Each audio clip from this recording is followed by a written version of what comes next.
கிறிஸ்துவுக்குள் பிரியமானவர்களே, உபவாசத்தின் 15ஆம் நாளிலே உங்களை சந்திப்பதிலே மகிழ்ச்சி அடைகின்றேன். சங்கீதம் 15. கர்த்தாவே, யார் உம்முடைய கூடாரத்தில் தங்குவான்? யார் உம்முடைய பரிசுத்த பர்வதத்தில் வாசம் பண்ணுவான்? உத்தமனாய் நடந்து நீதியை நடப்பித்து மனதார சத்தியத்தை பேசுகிறவன் தானே. அவன் தன் நாவினால் புறம் கூறாமலும் தன் தோழனுக்கு தீங்கு செய்யாமலும் தன் அயலான் மேல் சொல்லப்படும் நிந்தையான பேச்சை எடுக்காமலும் இருக்கிறான். ஆகாதவன் அவன் பார்வைக்கு தீர்ப்பானவன். கர்த்தருக்கு பயந்தவர்களையோ கனம் பண்ணுகிறான். ஆணையிட்டதில் தனக்கு நஷ்டம் வந்தாலும் தவறாதிருக்கிறான். தன் பணத்தை வட்டிக்கு கொடாமலும் குற்றமில்லாதவனுக்கு விரோதமாய் பரிதானம் வாங்காமலும் இருக்கிறான். இப்படி செய்கிறவன் என்றென்றைக்கும் அசைக்கப்படுவதில்லை. கிறிஸ்துவுக்குள் என அன்பானவர்களே, தேவனுடைய ராஜ்யத்துக்குரிய பிள்ளைகள் எப்படிப்பட்ட சுபாவம் உள்ளவர்களாக இருப்பார்கள் என்று சொல்லி நாங்கள் பார்க்கிறோம். ஆண்டவருடைய கூடாரத்திலே யார் தங்குவார்கள்? தேவனுடைய மெய்யான பிள்ளைகளாக யார் இருப்பார்கள்? அவர்கள் எப்படிப்பட்ட குணாம்சம் உடையவர்களாக இருப்பார்கள் என்று சொல்லி நாங்கள் இதிலே பார்த்தோம்.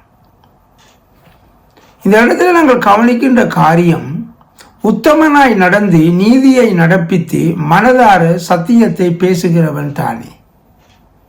அப்ப தேவனுடைய பிள்ளைகளுடைய வாயில தேவனுடைய வார்த்தை இருக்கும், சத்தியம் இருக்கும், கர்த்தருடைய போதனைகள் இருக்கும். ஏன்? அவருடைய இருதயம் தேவனுடைய வார்த்தைகளால் நிரப்பப்பட்டிருக்கும். அப்படிப்பட்டவர்களுக்கு பிரச்சனைகளை உண்டாக்குகிறவர்களை பிடிக்காது. அவன் தன் நாவினால் புறம் கூறாமலும் தன் தோழனுக்கு தீங்கு செய்யாமலும் இருக்கக்கூடிய ஒருவனாக அவர் இருக்கிறார். அது மாத்திரமல்ல, ஆகாதவன் அவன் பார்வைக்கு தீர்ப்பானவன். அப்போ ஒத்து வராதவர்களோட அவன் ஒதுங்கி இருப்பான் என்று சொல்லி நாங்கள் பார்க்கிறோம். அதே போல பொருளாசை இல்லாதவனாக தன் பணத்தை எப்படி அதிகமாக சம்பாதிக்கலாம் என்ற சிந்தனை அற்றவனாக அவன் இருப்பான் என்று சொல்லி நாங்கள் பார்க்கிறோம். எனவே எனக்கு அன்பானவர்களே, இந்த வார்த்தைகளின்படி நாங்கள் கர்த்தருக்கு பிரியமான பிள்ளைகளாக வாழ்வதிலே கவனமாக இருப்போம். அன்புள்ள பரலோக தகப்பனே, இந்த அருமையான இந்த ராத்திரி வேளையிலும் ஆண்டவரே, அருமையான இந்த வேளையிலும் உம்முடைய சமூகத்திலே நாங்கள் மன்றாடுகிறோம். ஆண்டவரே ஐயா, உம்முடைய பிள்ளைகளாக உம்முடைய கூடாரத்திலே தங்கத்தக்க தகுதியுள்ளவர்களாக நாங்கள் எப்பொழுதும் வாழ எங்களுக்கு உதவி செய்யும்படி மன்றாடுகிறோம். ஆண்டவரே ஐயா, எங்களுடைய வாயிலே எப்பொழுதும் கர்த்தருடைய சத்தியம், வார்த்தைகள், போதனைகள் இருக்கத்தக்கதாக எங்களை வழி நடத்துங்கப்பா.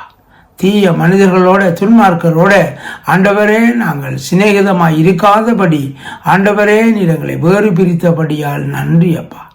அதே போல நாங்கள் பண ஆசை இல்லாதவர்களாக இருக்க எங்களுக்கு உதவி செய்யுங்கப்பா. இப்படியாய் நாங்கள் உம்முடைய கூடாரத்திலே தங்க தகுதியுள்ளவர்களாக எங்களை நடத்துவீராக.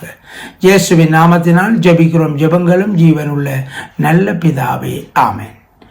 கிறிஸ்துவுக்குள் என அன்பானவர்களே, நாங்கள் சுவிஸ் தேசத்திலே லுசர்ன் பட்டணத்திலே ஞாயிற்றுக்கிழமைகளிலே பிற்பகல் 2 மணிக்கு ஆராதனைகளை நடத்தி வருகின்றோம். நீங்களும் அதில் கலந்து கொண்டு ஆசீர்வாதங்களை பெற்றுக்கொள்ள உங்களையும் அன்போடு அழைக்கிறோம். கர்த்தர் தாமே உங்கள் யாவரையும் நிறைவாய் ஆசீர்வதிப்பார். God bless you.